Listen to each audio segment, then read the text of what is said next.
Jumpa kembali di Sharing Firman. Tema Sharing Firman hari ini adalah kemuliaan bagi Allah.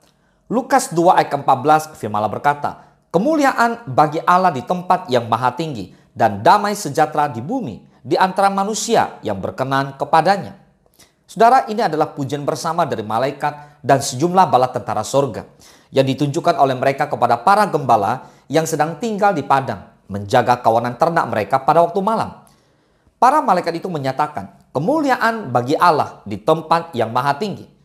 Para gembala diperlihatkan kemuliaan seperti itu karena pekerjaan mereka bukan pekerjaan sembarangan.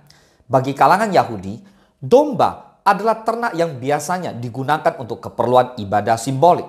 Lukas 2 ayat ke-9 dikatakan, tiba-tiba berdirilah seorang malaikat Tuhan di dekat mereka. Dan kemuliaan Tuhan bersinar meliputi mereka dan mereka sangat ketakutan. Bapa di surga memancarkan kemuliaannya dari tempat yang maha tinggi. Kemuliaan Tuhan tidak bisa dijelaskan dengan kata-kata. Kemuliaan Tuhan yang dibawa oleh seorang malaikat saja membuat para gembala itu sangat ketakutan. Tertulis di ayat 9 tadi. Apalagi jika kemuliaan Tuhan itu dinyatakan di tempat yang maha tinggi. Selain kepada para gembala itu, kemuliaan Tuhan juga pernah diperlihatkan kepada 3 murid Yesus Kristus, yaitu di hadapan Petrus, Yohanes, dan Yakobus.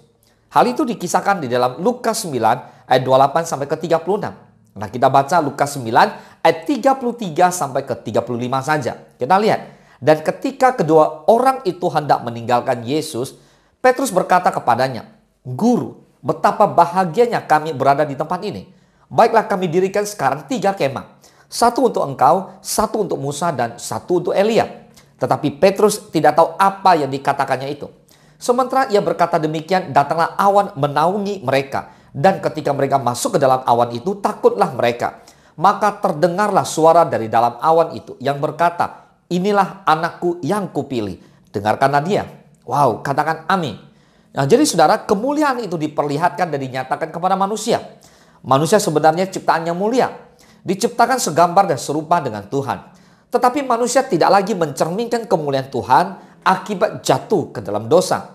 Firman Allah berkata di Roma 3 ayat ke-23 bahwa karena semua orang telah berbuat dosa dan telah kehilangan kemuliaan Allah, maka Tuhan Yesus datang ke dunia sebagai juru selamat manusia. Pertanyaannya, ada apa dengan manusia sehingga ia harus datang ke dunia? Saudara, karena semua orang telah berbuat dosa dan kehilangan kemuliaan Allah. Upah dosa ialah maut, tetapi karunia Allah adalah hidup yang kekal. Boleh sama-sama katakan amin.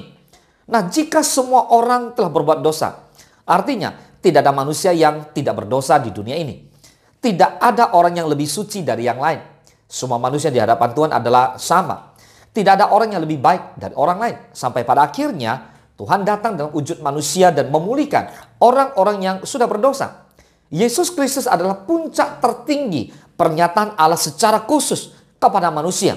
Supaya lewat kelahiran Yesus Kristuslah memberi kemuliaan bagi Allah dan memberikan kita semua damai sejahtera lewat penyelamatannya. Boleh katakan amin.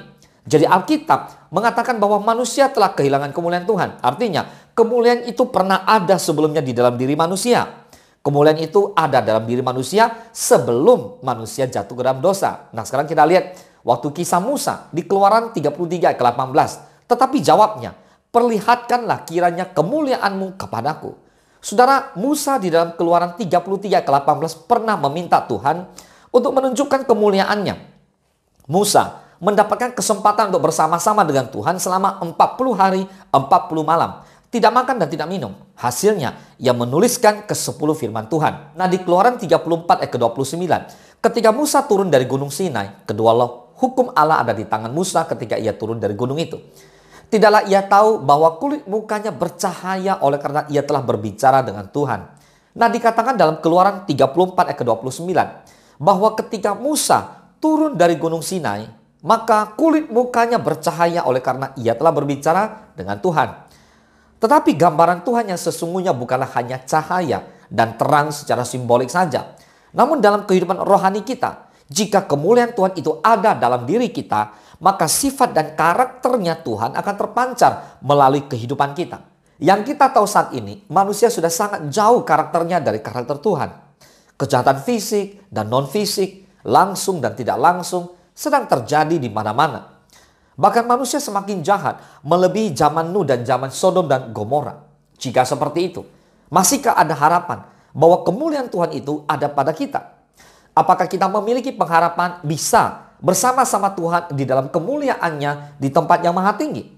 Harapan itu ada dan hanya di dalam Yesus Kristus Tuhan kita. Katakan amin. Di 2 Korintus 3:18 dikatakan bahwa dan kita semua mencerminkan kemuliaan Tuhan dengan muka yang tidak terselubung. Dan karena kemuliaan itu datangnya dari Tuhan yang adalah roh, maka kita diubah menjadi serupa dengan gambarnya dalam kemuliaan yang semakin besar. Maka saya dorong Bapak Ibu semua, mari kita dekatkan diri kepada Tuhan, hidup di dalam kebenaran firman Allah. Ketika kita dekat dengan Tuhan, maka kemuliaan dengan Tuhan akan semakin nyata dalam kehidupan kita. Mari hidup kita diubahkan, semakin hari semakin mulia, semakin serupa dengan gambarnya. Katakan amin. Yesaya 43:7 dikatakan, semua orang yang disebutkan dengan namaku, yang kuciptakan untuk kemuliaanku, yang kubentuk dan yang juga kujadikan. Saudara, kata glory dalam bahasa Yunani adalah doxa, berbicara tentang bobot hadirat Tuhan. Jadi jika Tuhan memenuhi kita dengan kemuliaannya, itu artinya kita menyatakan kebesaran Tuhan, kedahsyatannya, kemahakuasaannya, kekudusannya, dan kedaulatannya. Dimanapun, kapanpun, dan kemanapun Tuhan mengutus saudara dan saya. Amin. Saudara, arahkan hidupmu kepada kemuliaan Tuhan. Dan rasakan setiap hari bahwa Dia yang memegang kendali atas segala sesuatu yang kita hadapi dalam hidup ini. Hiduplah dalam penyembahan yang benar yang disertai kasih, ucapan syukur, dan sukacita kita di dalamnya.